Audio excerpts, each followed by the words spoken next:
you're listening to the Critical Mass Show on Critical Mass Radio. I hope you are all well. I hope you are calm.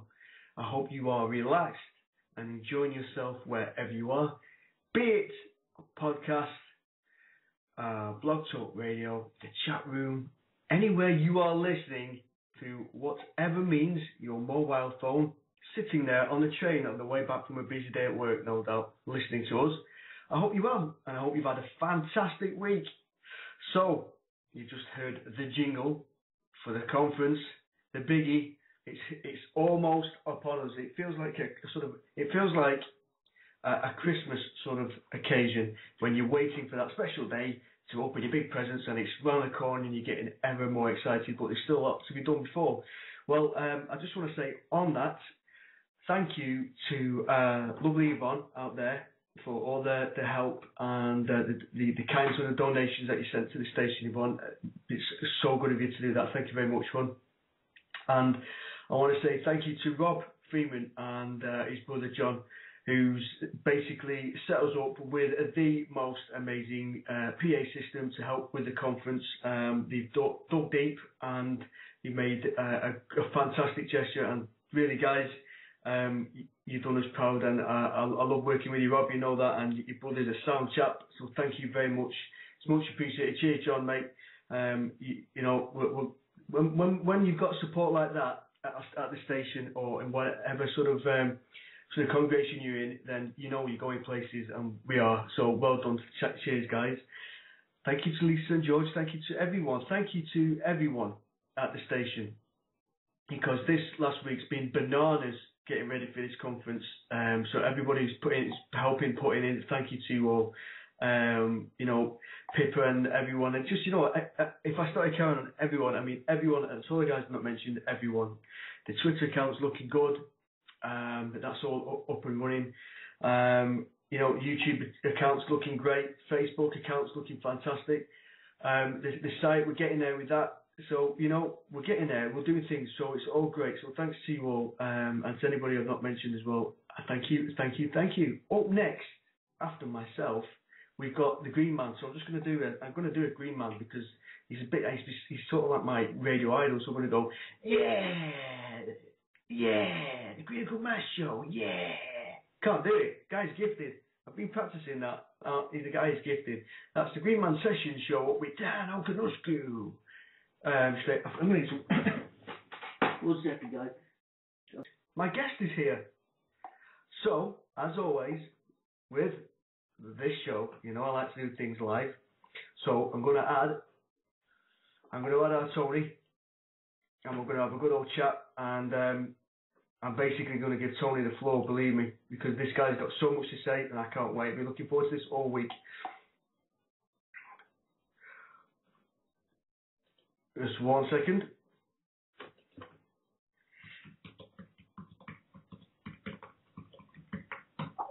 There we go. Right. He's fantastic. Oh.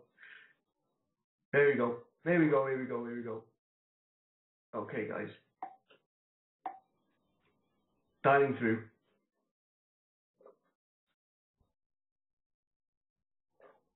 Hello. Hello, Paul. How are you, mate? Tony, how are you doing, mate? Are you okay? Yeah, not too bad. Rocking and rolling with it. How about you?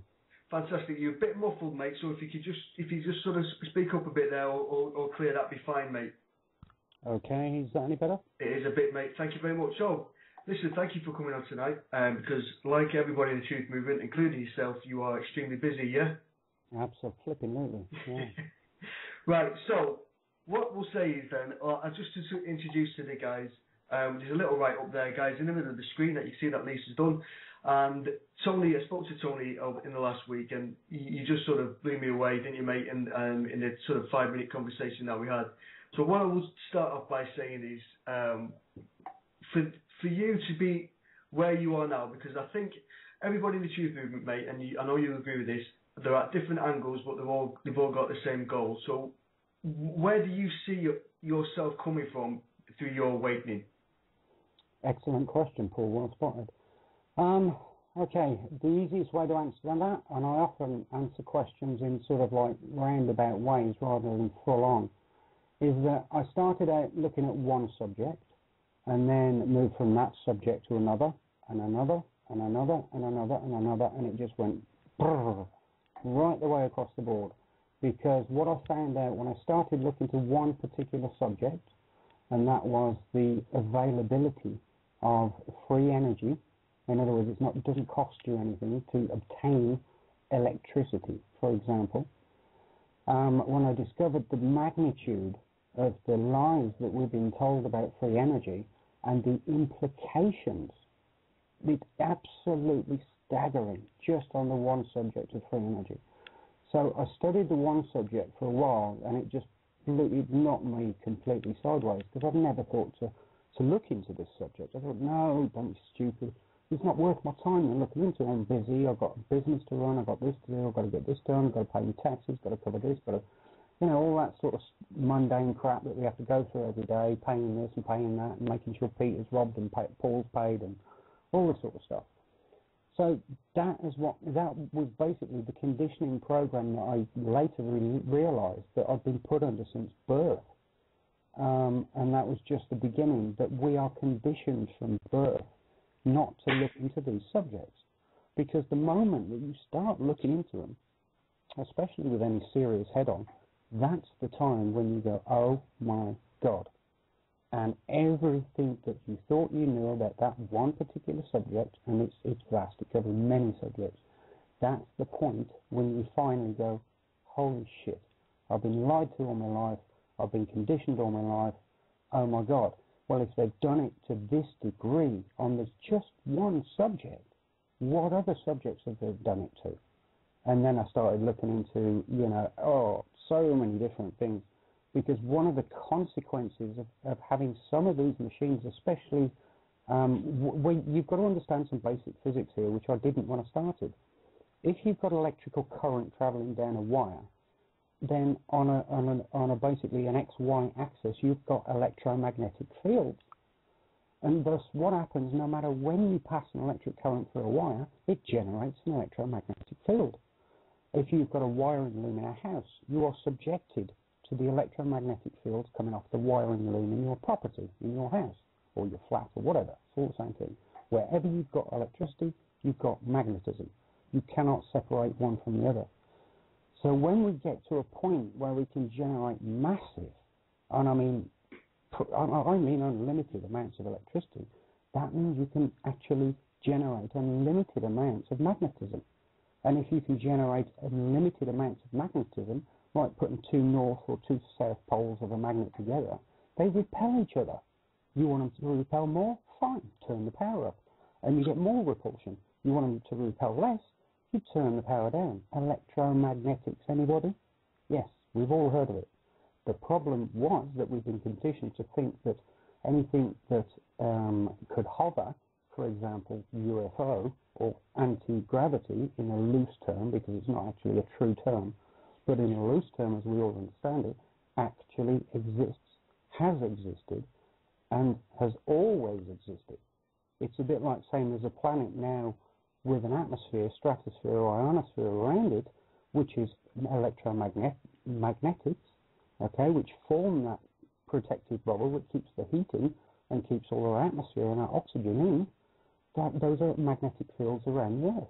So if we can duplicate it on an Earth-size object, it can be duplicated on a Sun-size object, which is the whole thing that holds the Earth in its orbit around the Sun, and the Moon in its orbit around the Earth. Makes sense when you understand it in this way, doesn't it? Right. Right. Okay. So what are the implications? I mean, cause that's a can of worms and a half to open up there, mate.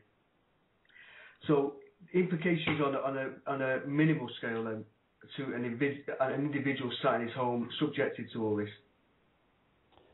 Okay. Well, let's look at the situation we're all facing ourselves at the moment. Let's say there's Paul sitting in his flat, and Paul wants to do his radio program as a hobby. So in order to do his radio program, at the moment he needs to plug in his computer, doesn't he?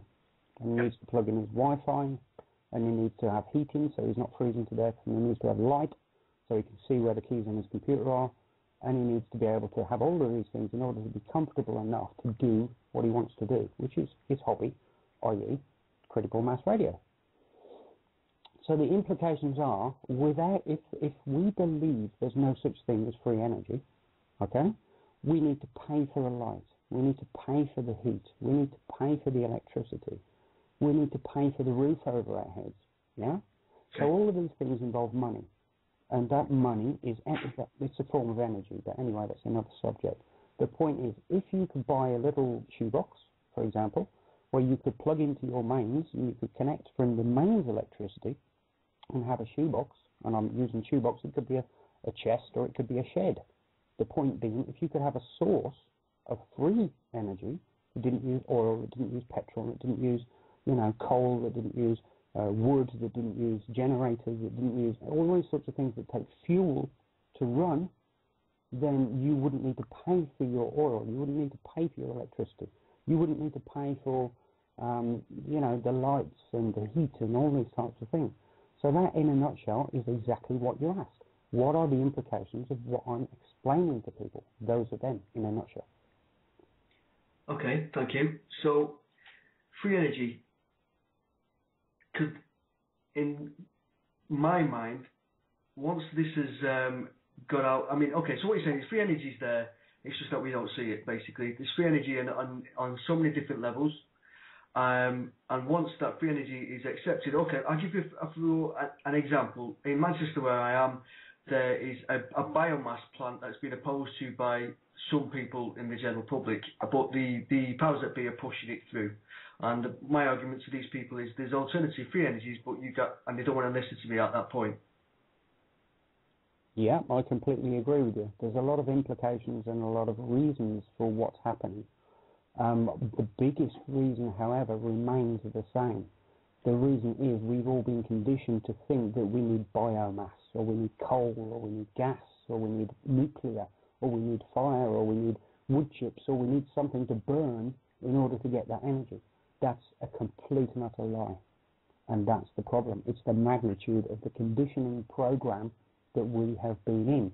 I didn't know any of this stuff when I started. I had no clue. Believe me, I was a carpenter, I was going to work, I was working like every other person on the planet, doing exactly the same as everybody, watching X Factor and swigging beer, going out and having a punch-up at the weekend. Right, I've been there, done it, got over it. The point is, that's what I believed as well. So nobody out there I'm looking down at, I'm saying, no, I believed exactly what you believe. But now I've looked, it's changed everything, because now I know. And once you've learned something, you cannot unlearn it. The point is, everybody else needs to get it and needs to understand it before it can be taken on board. Everybody used to think the Earth was flat, right? Once upon a time. Until somebody pointed out, no, it's actually not flat. You can see there's a curve in the horizon. Oh, yeah. And then gradually everybody began to realise, shit, yeah, the Earth's not flat. I'm not going to sail off the end. Well, it's the same with free energy. And let me give you an example. When we go to bed at night, okay? It's dark. When we get up in the morning and you walk out your front door, what's happened? Well, it's not dark anymore. Mm-hmm. So where's that light come from? Well, it's the sun, you idiot. Exactly. That's the point. So who in government is paying for the sun to shine? Nobody. Right, okay. I see where you're going. And that is what the extent of the conditioning program has managed to make us all believe, that you need to pay for energy. No, energy is free throughout the universe, the cosmos, all of these suns. Nobody's paying a single dime for any sun to shine. They're doing it because they're doing what comes naturally. In other words, we should be looking to nature for the answers, not to the control grid and the programming. Okay, Tony. Where we made a mistake. Just to sort of jump on that there, because you just sparked something there. I know you're listening to last week's show, the parts that you could get onto, and I sort of mentioned that how it's the fake unnatural lighting that we are subjected to in the evenings now. It's changed people's sleeping patterns, and everyone now has this 8-hour sleeping pattern because in the 1600s, basically street lighting was first brought in Paris, etc., etc. So again, from that point on, our lives have changed in that direction as well. on what you're saying there with regards to free energy, because this alternative lighting, this fake lighting, has sort of trapped us as well on another degree. Do you see where I'm going with that? I see where you're going, but one thing I would like to indicate, yes, you're correct. They've moved us away from working within nature's parameters into working within a clock or within time. In other words, 1 to 12 in the morning, 1 to 12, at night type approach. In other words, they've put another construct. What's going to happen if we go into that subject is you'll detract from the core principle, which is where we started, which is free energy. I can talk about that, but it's going to confuse the listeners. Let me just give the listeners a couple of examples of free energy situations, okay? Yeah. Before we move on to that. One of the first people that I started to understand that had a long time ago got free energy systems underway was Nikola Tesla. Now, the general conception of Nikola Tesla's work, Wardenclyffe Tower, etc., if anybody's looked into it, they'll see that what they think was happening is that Tesla was transmitting electricity from Wardenclyffe Tower, whereby people in the surrounding areas and further could have similar smaller devices, the size of a wine bottle, for example, or a small shed, which would download the energy that Nikola Tesla was transmitting in the same way that radio waves or radio waves, TV signals, microwave signals, all these sort of things. We know about signals, right? We transmit stuff, we decode it, we pick it up, it makes a noise. It's radio, yeah? Okay. TV, we transmit it, downcode it, play it, it makes a picture that's moving, right? We get it. So in the same way that people think in general Nikola Tesla was transmitting electricity to pick-up stations all around the place, it's actually another spin on the lie. Because what Nikola Tesla was doing was actually downloading energy from the atmosphere abundant around us. Okay? Okay. Just to explain a little bit first how he was doing that. I'm going to use people's standard misconceptions to do this because everybody can get it straight away. It's not actually true, but it's something everybody can relate to. If you went out, theoretically, onto the moon without a spacesuit, apparently, what would happen? So you basically couldn't breathe, and that would be the end of you, basically. Right, okay. So using that analogy, and I'm not saying that's right, I'm just saying using the analogy which is generally accepted by the masses, there is no heat, there is no atmosphere, and there is no warmth. You need your spacesuit to protect you from the radiation, you need the spacesuit for this, spacesuit for that. My point being is what Nikola Tesla was doing was downloading warm or ambient air temperature, which was actually generated, which was being converted in the same way that a fridge or freezer does the opposite and takes electricity and makes it cold inside using gases. What Nikola was doing was taking ambient air temperature from around Wardenclyffe Tower and converting it into electricity, the opposite of what a fridge does. You see? And that gives you a basic example of what Nikola alone was doing, and there are many, many, many, many more. But I'll leave it for there just to let you comment. Well, right. Lisa did a show on a Criterion show on Nikola Tesla last week, and basically what I know from what you're saying there is the energy that he generated was more for a power of propulsion and levitation than heating. So am I that far off the mark now? Well, electricity can be used for many, many things. What he was trying to do was start with a raw. He was trying to manufacture electricity out of the nature or the ambient air around him. Not necessarily whether he used it to power a fridge or levitate a fridge or whatever. It's more of getting the electricity to start with. That's what he was concentrating on. So, so it wasn't as far out as we are led to believe with this free energy. That because there's such a veil over what the work he was trying to do, and from what you're saying now that we're all sort of succumb to now, then I feel from where you're going, it's something that we could actually tap into a lot more easily than we think. As in, if we had the right equipment and a shed, basically. Well, yeah, absolutely. But the point is, we've been conditioned to not believe it. That's the crux of where I'm coming from here. There's certain people throughout history that have proved it, but we have been conditioned not to even go there, not to look, because the moment that somebody mentions it, you get ridiculed. It's like UFOs. Oh, don't go there, blah blah blah. And that's the point. It's a conditioning program, and unbeknown to us all, we've been conditioned from birth. You know, everything from your ABC to spelling and words. But anyway, that's far too deep to go into on this show. Let's just cover the basics.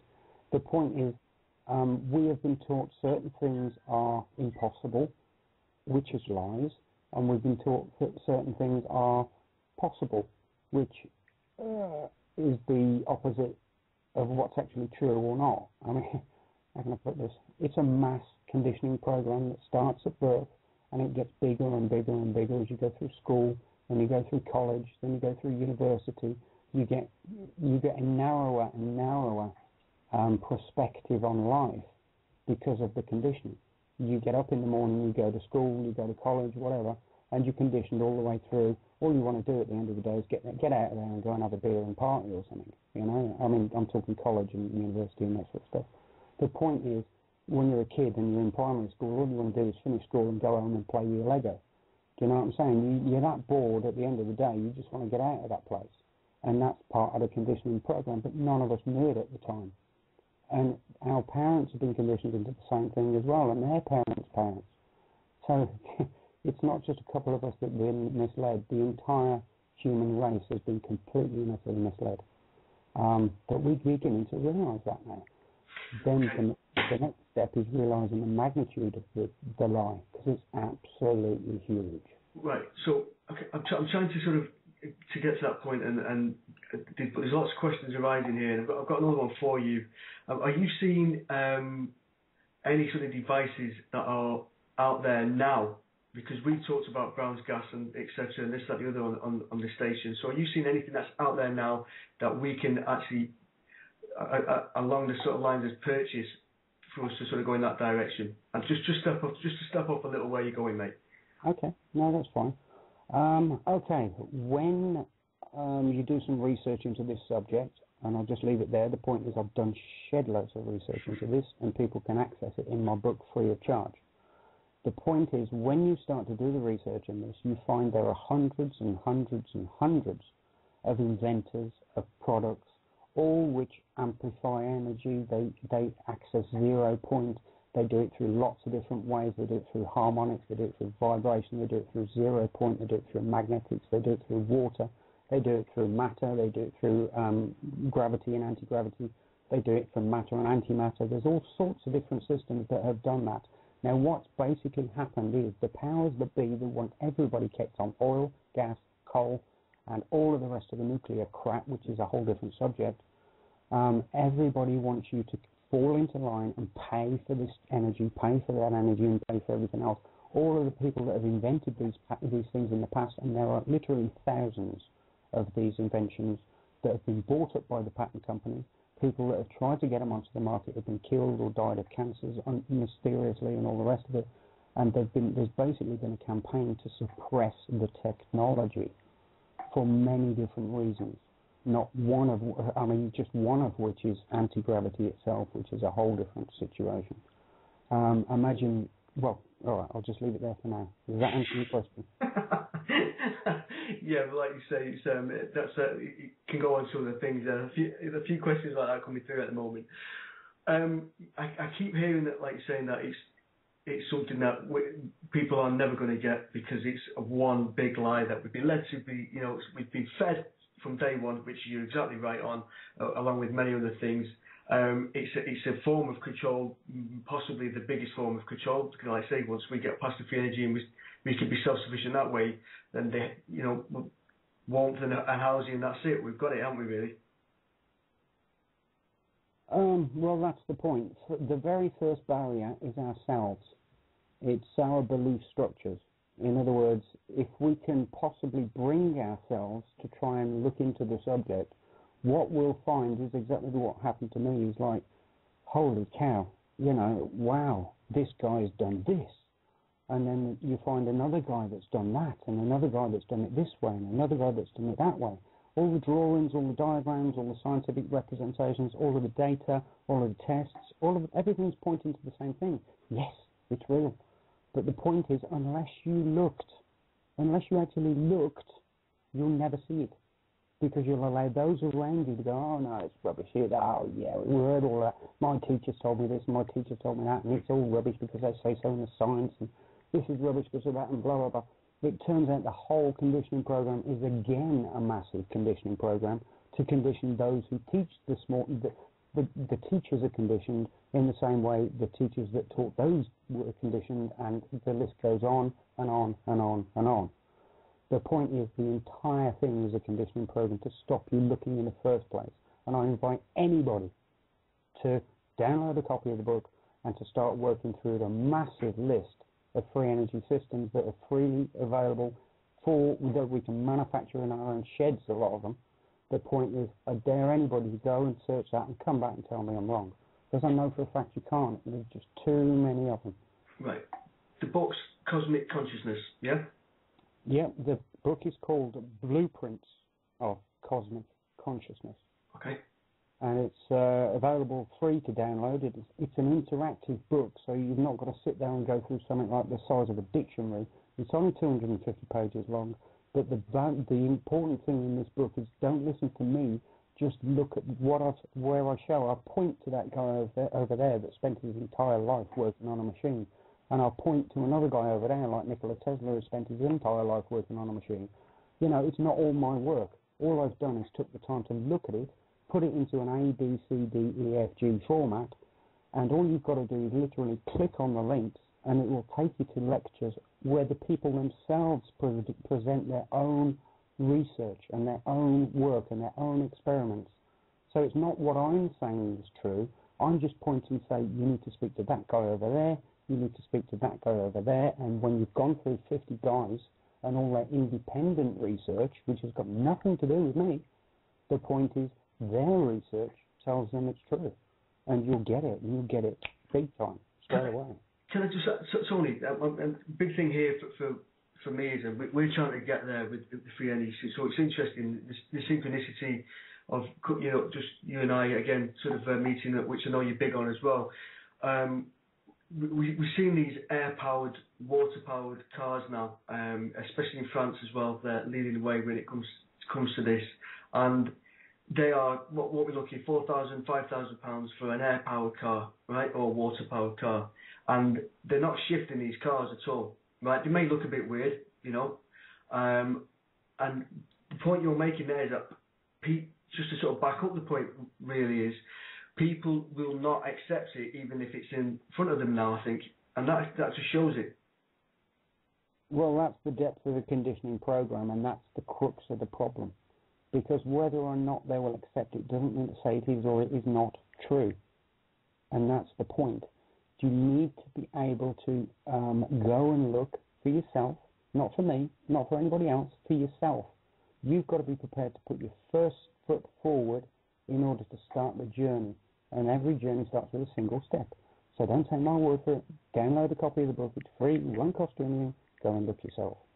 Okay. One of the listeners and hosts on the station, a lady called Pippa, she put forward this suggestion that she basically found out that BP are actually using Brown's gas as a fuel to sort of power their generators. So would you suggest with the research that you've done that a lot of these major companies are using this free energy to power their, you know, turbines, etc., like we used to have back with GEC and etc., you know, just to make a quick buck, if you like? Well, there's much more to it than a quick book, but yes, the lady that called in or whatever, or left the message, was absolutely correct. They're not just using it to power tanks and to power vehicles.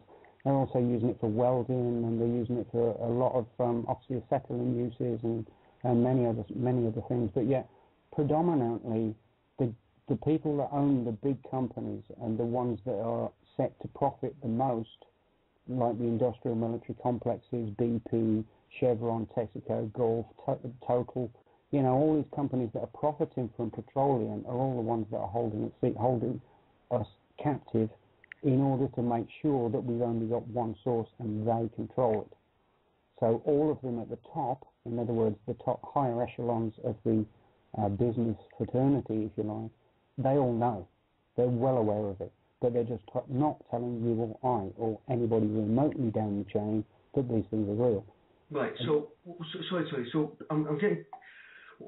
Okay, peak oil. Right, talk about peak oil here. You know, and all the time these. I mean, I'm back in school in like 88, 87, and I remember watching a program then that they showed us that gas, etc., will have has a 30-year sort of lifespan left. After that, it's game over. There's nothing left. But yet we keep seeing these pockets, if you like, being found in different countries that have been invaded, and then we've got more petroleum. So this is where you see, I'm getting confused here, Tony, because the problem I have is I'm completely with you in everything you say, but where is peak oil again another myth just to perpetuate this control over us? I was hoping you'd get it, and yes, indeed, you're absolutely correct. Right. Now, just to give you a basic geological understanding on what's going on, as the tectonic plates move around the globe, they need a lubricant to move on, and oil is the lubricant. So what's actually happening is the planet is producing gas and oil as a function of being a planet. Let's just put it that way, for simplistic look at it at the moment, which is what we need to deal with first. So in other words, there's a limitless supply of oil and there's a limitless supply of gas. But here's the kicker. The point is you're asking the wrong questions. The point is, if we've got free energy, why do we need oil? Why do we need gas? Why do we need coal? The answer's staring us in the face. Well, you don't. If you've got free energy like sun that's not been paid for, it's not been extracted, it's just there, you need to understand how the sun works in order to contain a system to capture the power of the sun. For example, in other words, you're asking the counterfeit question. Well, the oil's going to run out, this is going to run out. No, that's all a lie, but you shouldn't even be asking those questions. You should come back to the point of, is there free energy? So the answer is simple. It's either a yes or a no, and this is by definitely a yes, there is free energy. Don't need any of the others. So all of the others are counter-arguments that are going to amount to nothing, which is exactly why they need you concentrating on them. Therefore, you'll be perpetually going around in circles and never get anywhere. I'm trying I'm trying to look at this from both angles, from people who, because you know and I know that there are many people who are awake but just can't be asked, right? And so asking the questions really from somebody who, I mean, who would take an interest, because like you say, at the end of the day, if free energy is out tomorrow and nobody has to pay for gas, electric, water, then, you know, happy days. I think everybody would say no then, wouldn't they? Well, which is precisely why they don't want anybody to know.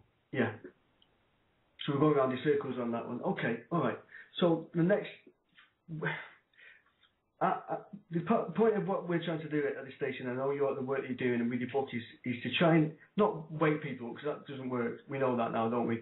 Is to try and sort of get the information out there so it's widespread enough that people keep seeing this and go, why do I keep seeing this? Hang on a minute, there must be something in this. Yeah, absolutely. That's what's happening, you see. Because we need to get onto an etheric level now, because what's happening, everything's vibration. Everything resonates with everything else. We get into I don't really want to go here, but the point is, if you've got two north magnets, they repel each other, right? If you've got a north and a south, bang, they attract, like shit to a blanket. The point is, and more, the point is what's happening on the planet. The people are now suddenly becoming conscious because of all the shit that's flying around all over the planet. There's war, there's disease, there's famine, there's a lack of money, there's a collapse in the economy. It's all this negative stuff. People are going, oh, hang on, why is the world so negative? What's going on? And they're beginning to think about these things. And the more people that think about them, the more energetic vibrations people are putting off, and the more people of like mind are being pulled together into a larger and larger mass. It's a bit like your aura. You understand you have one, even though most people can't see them. Well, that aura doesn't stop a couple of inches around the body. It goes on for feet and feet and feet around us. So people are picking up on everybody else's auric or etheric transmissions of their energy fields. So as more people wake up, it grows exponentially. There's more and more and more wake up around them. And they're all asking themselves the same questions. It's like, well, hang on, where's this nagging idea coming from that something's wrong? And if there is something wrong, what is it? I want to know, you know? And that's what's happening on a global level right now. Right, brilliant.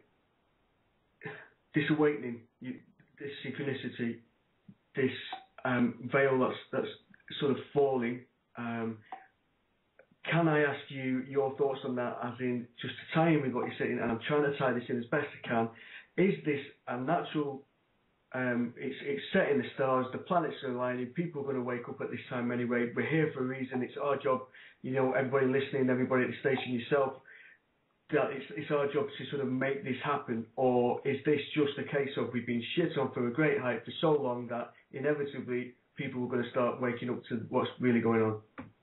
Well, 10 out of 10, you've all and above, because it's all of those things at once. Yes, we are going through a natural cycle. The natural cycle is energetic. We're coming into a new section of space that it's taken 26,000 years on a galactic level to get to. There's all sorts of energies that are changing they're changing the frequencies, basically. Now, when I was growing up as a kid, personally, I don't know if your audience can relate to this, it depends on the age group of your audience, but people around, let's say, 35, 40, will think back to when they were children playing in the garden. Yep. Now, when you was a child playing in the garden, from my perspective, and you looked up at the sun, it was a lovely summer day, it was blue skies, it's not like the skies we get now, it's a blue sky. Yeah. And you've got a yellow sun. Mm-hmm. Now, the thing is, what's actually changed, and people have only got to open their eyes and try and look, make the effort to look. If you get the opportunity to look at the sun, which gets rarer and rarer and rarer, you will see that the sun isn't actually yellow anymore. It's changed colour, meaning that it's changed its frequency. The frequency has gone from yellow into a white, which means it's not transmitting yellow colour anymore. It's transmitting white. That anybody that knows anything about basically how the spectrum of the colours works, that if you put all of the colours together, you get white. If you filter out some of them, you get different colours this way or different colours that way, like the rainbow. Okay, so what's actually happening is that the sun is putting out more frequencies than it used to when I was growing up. That denotes a change in frequency or a change in output of the photons of light. We're just stopping there for now. Can we blame some of the this colorization on chemtrails? Not as far as the sun goes, no. The chemtrails are more of a, how can I put it? Well, there's a lot on chemtrails. We could do a whole show on chemtrails alone, but the point is, the chemtrails are there to attempt to affect lots of different changes on the Earth. One of them being to, if you imagine, when you look through 3D glasses, right? One's green and one's red, or one's blue and one's red, whatever. The point is, when you put a red filter up, everything looks red. When you put a green filter up, everything looks green. Well, one of the things they're doing is put massive amounts of barium and aluminium, strontium, cadmium, and all sorts of other stuff into the atmosphere in order to muck around with those frequencies. It is working to an extent, but it's not stopping the effects. Anyway, so it is an attempt to interfere with the natural cycle of everybody waking up. There's much more extensive reasons for the chemtrail program, but just... Okay, well, we've got about 8 minutes with yourself, mate. Just to let all the listeners know that next Sunday we've got you starting your own show on Critical Mass Radio. Is that right, mate? Yeah, that's fine. No, we're talking the daytime show, aren't we? Yeah, we're getting that sorted, because I know, like I said, there's so much more to come from yourself, and just to give you 45 minutes, which just is not fair. So chemtrails, everyone across the country has noticed, and I was going to mention this in the second part of the show, but we'll go for it now. Has noticed that in the last couple of days we've been getting those beautiful crisp mornings, haven't we? Because it's the temperature's dropping, but the amount of chemtrails that have been put upon us has been unbelievable. Now, for me, I want to just say, look, it's a clear day. Let's make some clouds. It's part of this bit of the scheme that we've got going to cause weather manipulation. But what you're saying there, and a lot of it I go with is, no, it's to stop any sort of frequencies, etc., and are waking up. So yeah, I must say, I'm not saying no, it's not that. It's that and much more. Right. Okay. Sometimes I wonder if we give these guys at the top too much credit, and it's just, again, they're just a bunch of money grabbing sods who have thought, look at this weather manipulation, we could try this, we'll use it on those guinea pigs there and see how we get on. I wish it was that easy, Paul. It's much more to it than that. Right. Okay. So let's talk about a bit of an end game here. Then moving on, where are we going with the free energy now? I believe that free energy is something that will, in our lifetime, become apparent to many, many people. And I don't think, and I say our lifetime, I talk about the next 5 years, 10 years at tops. Can you see that happening, or do you just think there's too many people that are never going to get it, so it'll never take off? Okay, well, this again is going to be very hard to compress down, but I'll do my best. Yeah, go for it. There's a gentleman called Mirhan Kesh. He's an Iranian plasma physicist. He's recently given information to all the countries of the world about plasma physics. What he's managed to do, I'll give you the information now so you know where to go. It's www.kesh, which is KESHE, foundation.org. keshfoundation.org. Again, he's mentioned in the book.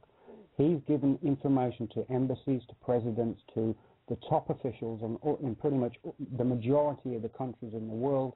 He's made public statements. He's gone public with the fact that we have the ability to manufacture from plasma physics, in other words, using matter and antimatter, free energy, force fields, tractor beams, and also anti-gravity from the same systems, also incredible health and healing properties. This is no joke. I didn't write the website. I didn't make this stuff up. www.keshfoundation.org. Again, there's plenty more where this came from. This is not even the tiniest snowflake on the iceberg yet. Much more to come. This is what you did to me last week. Right, okay. Right, okay. How do you carry on? Like you said, there's so much that this goes deeper and deeper, and we all know that, don't we? I do feel with guys like yourself and everybody out there that we are getting this information out. So it's so interesting more than anything that like you say, we are stuck in this. Well, listen, I've got bills to pay, mate, so I'm not really interested. And the sad thing is, if people just actually tried and stopped being so lazy that if they just looked in a different direction, they could stop themselves from being in this, Rob Peter to pay Paul system.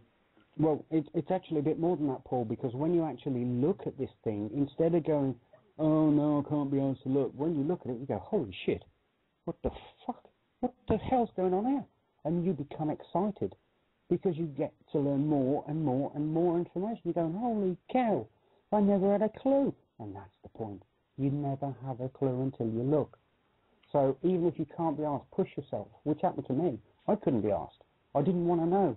I kept on laughing it off until I finally looked. When I looked, my God, bang, everything changed. I think you just hit on something there. A lot of people, they do take an interest when they go on a subject and they go, you get them for one afternoon and they go, oh, that's amazing that. But it's the next day's chip paper, as they used to say, where it's just gone and they say, oh, I can't be bothered doing it, I can't be doing that. That's just something that's going to take me in a different direction than my miserable life at the moment, and I'm happy in my misery right now.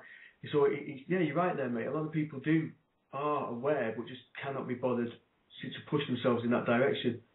Again, once you take the first step, you realise, wow, this is exciting stuff. This is incredible stuff. It could change the world.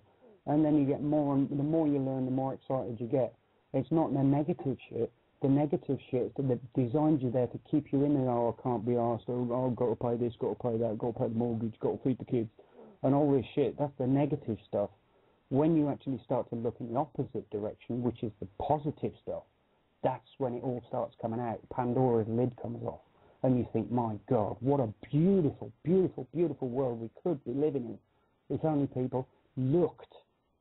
It's not that much effort, believe you me. It was initially for me to look, but when I looked, it just got more and more exciting. We could have an incredible future for all of us. It's right here, right in our hands, right in our pockets, if only we look. Well, I think, mate, we'll end that there with yourself. I just want to say thank you, Tony. Tony, do me a favour. Tell us your book again and where we can get that. Yeah, again, it's free, it's interactive, so it's an easy-going book. It's spelled in ABC English, and it's available at www.awakeconsciousawareness, and I'll just paste that into the actual link there so you can forward it to the website there, Paul, for me. We'll do that. And the book's called Blueprints of Cosmic Consciousness. Once you've read this thing, everything will change. I guarantee it. That's brilliant. Well, I'll tell you what, mate, I will speak to you very, very soon. Have a great night. Thanks for taking the time to speak with everyone. And, you know, I know you'll be sort of involving yourself more in everything, and you'll be with us on the station in the next couple of weeks, all being well, mate. So, Tony, if you can end the call at your side, cheers, mate. Good as gold. Thanks, everybody, for listening, and go and have fun with the book. It's awesome. Good man. Cheers, Tony. Speak to you soon, mate. Yep. Bye. Bye-bye. I told you he was going to do that to you, didn't I? Didn't I tell you he was going to love it, love it, love it. Fantastic. It's really looking forward to Tony's going to be coming on and giving us more of that, because believe me, there is so much more to come from this guy. And what I wanted to do was basically with Tony as a guest tonight was just introduce him to everyone, and so we've got a good feel for him, and then help with his show in the future, but also just to take us in another direction. We're all touching on these subjects, aren't we? And we're all trying to learn. And I think this 100 monkey sort of syndrome, if that indeed is right, then people will start getting this